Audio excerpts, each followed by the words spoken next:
Sunday morning, after naming mag-walking, jogging, breakfast muna kami dito sa Lawson, dito sa High Street sa BGC. Dahil need nang uminom ng gamot.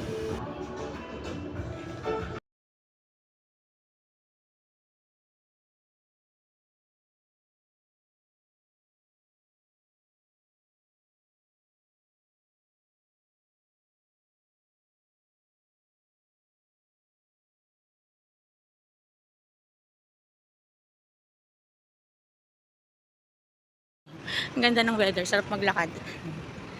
Hindi mainit. Pero tipong babagsak ng malakas na ulan. At yun na nga, inabot kami ng napakalakas na ulan. Kaya huminto muna kami dito sa May Serendra.